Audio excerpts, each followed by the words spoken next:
ओम शांति। आज 27/8/2024 प्रातः मुरली। ओम शांति। बाप दादा मधुबन। आज बाबा ने कहा, मीठे बच्चे, चैतन्य अवस्था में रह बाप को याद करना है। शून्य अवस्था में चले जाना या नींद करना ये कोई योग नहीं है। जैसे योग में बैठते हैं शून्य अवस्था में, शांत में, और फिर क्या करते, नींद में चले जाते। तो जब योग का कोई अनुभव ही नहीं है, बाबा से कोई फीलिंग ही नहीं है, तो फिर क्या फ़ायदा। ये योग नहीं है। प्रश्न है, तुम्हें आंखें बंद करके बैठने की मना क्यों की जाती है। आंखें खोल के करते ना बाबा को याद, आंखें बंद करने की मना है। यहाँ हम आंखें बंद करके नहीं बाबा के याद करते हैं। उत्तर है, अगर तुम आंख बंद करके बैठेंगे तो दुकान का सारा सामान ही चोरी करके ले जाएंगे। जैसे स्थूल दुकान है ना, अगर उसमें बैठते हैं और आंखें बंद कर ली तो सारा सामान ही चोरी चला जाएगा। इसी तरीके से बाबा ने बताया कि माया चोर बुद्धि में कुछ भी धारणा होने नहीं देगी।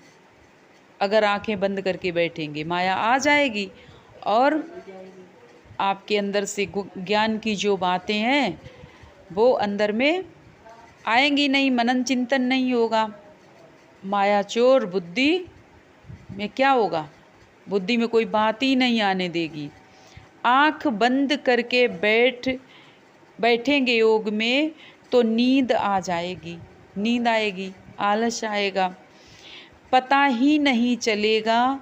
इसलिए आँखें खोल कर बैठना है। काम काज करते बुद्धि से बाप को याद करना है। अगर आँखें बंद करके बैठने की आदत होगी तो जब हम कार्य करते हैं, कामकाज करते हुए हम बाबा को याद नहीं कर सकते, क्योंकि आदत तो है ना आंखें बंद करके बैठ के याद करने की। तो इसलिए बाबा ने कहा आंखें खोल कर याद करना है। इसमें हठ योग की बात नहीं, मतलब कोई हठ योग नहीं है कि नहीं हमें ऐसे ही बैठना या ऐसे बैठना। आज बाबा ने धारणा का मुख्य सार बताया। फर्स्ट पॉइंट है, गृहस्थ व्यवहार संभालते हुए बुद्धि योग बाप के साथ रखना है। गृहस्थ व्यवहार, घर गृहस्थ में सारे कार्य काज करते हुए हमारी बुद्धि परमात्मा पिता के पास लगी रहे। गफलत नहीं करनी है, फालतू की बातें। पवित्रता की धारणा से अपना और सर्व का कल्याण करना है। अगर पवित्रता की धारणा है तो अपना भी कल्याण होगा और दूसरों का भी होगा।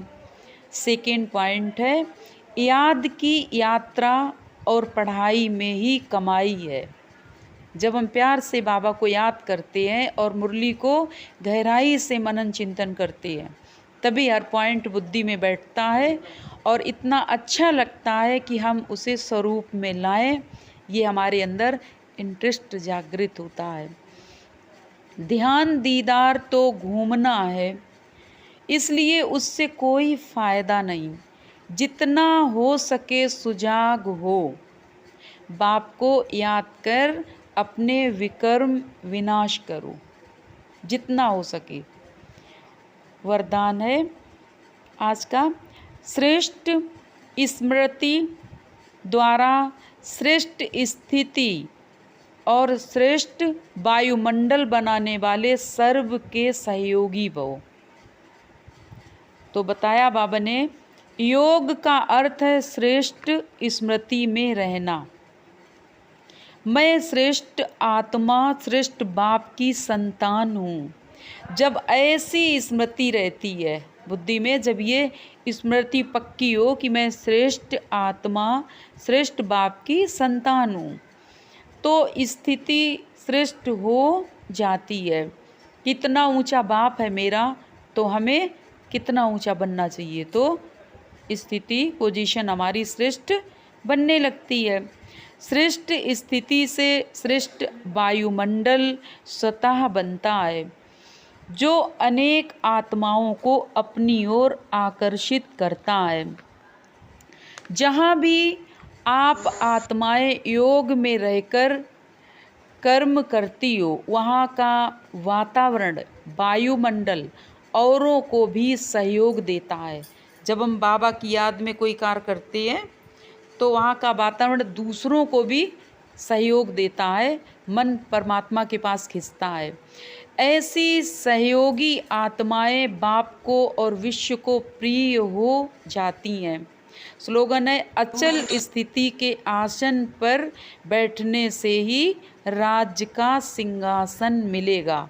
अचल, अडोल, अचल स्थिति मतलब अचल मतलब जो हमारा मन चंचल ना हो, मन हमारा इधर उधर ना भागे, उसको कहते हैं अचल। तो अचल स्थिति की पोजीशन में, आसन में जब हम बैठेंगे तो हमारी क्या होगी? राज्य सिंहासन, सतयुगी दुनिया के राज्य सिंहासन के हम योग बनेंगे। अच्छा, ओम शांति।